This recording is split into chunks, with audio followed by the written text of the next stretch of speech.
Surprise! এত বড় বাড়ি! এখন থেকে আমরা এই বাড়িতে থাকবো। আমার খুব খুব পছন্দ হয়েছে বাবা, আমি এই বাড়িতে থাকবো। মা সন্তানের জন্য কত কি করতে পারে, তোমাকে না দেখলে আমি বুঝতে পারতাম না মা।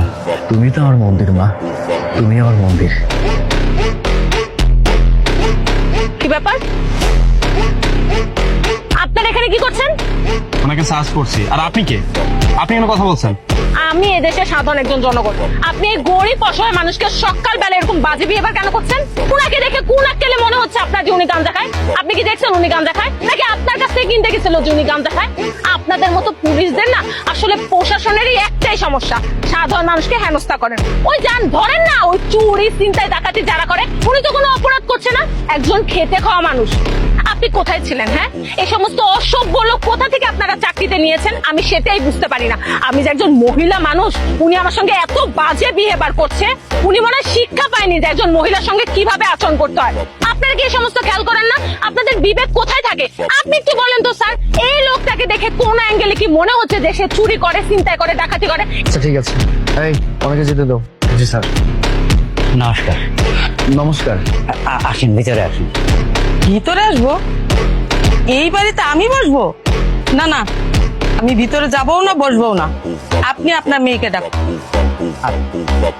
মা, মায়া, এদিকে আয় তো মা। নমস্কার। থাক থাক, ঠিক আছে, তুমি ভিতরে যাও। আপনার বাড়িঘরের যে অবস্থা, এখানে বলার কিছুই নেই। তাও বলছি শুনুন, আপনার মেয়েকে আমার ছেলে খুব পছন্দ করেছে, মানে ভালোবাসা যেটা বলে, ভালোই বেসেছে।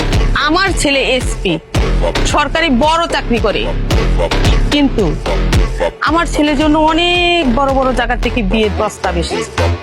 আমার ছেলে সেখানে করতে চায়। আপনার মেয়েকে আপনি 10 ভরি সোনার গহনা দিবেন, আর ঘর ফার্নিচার দিয়ে সাজিয়ে দিবেন। 10 ভরি সোনা, ঘরে ফার্নিচার টার্নিচার সাজাইটা যায় কেমনে দেবো আমি? আমার তো সারা জীবন খাটলেও তো পারবো না, আমার পকেটে সম্ভব না দিদি, আমি দিতে পারবো না, আমার মাফ করে। বাবাই, শুনলে এই ফকির কি বলছে? আমার ছেলেকে নাকি কিছুই দিতে পারবে না। আপনার ছেলে এই বাঙ্গা ঘর দেখেই আমার মাইয়ারে পছন্দ করছে। আমি পারবো আমার মাইয়ার 8টা আপনার ছেলের হাতে তুলে দিতে, এছাড়া আমি কিছু দিতে পারবো না। আপনার তো কইছেন 10 ভরি, আমি তো 2 আনা সোনার জিনিসও দিতে পারবো না, আমার তো সেই সামর্থ্য নাই দিদি। এখানে আর এক মুহূর্ত না, চল আমার সাথে।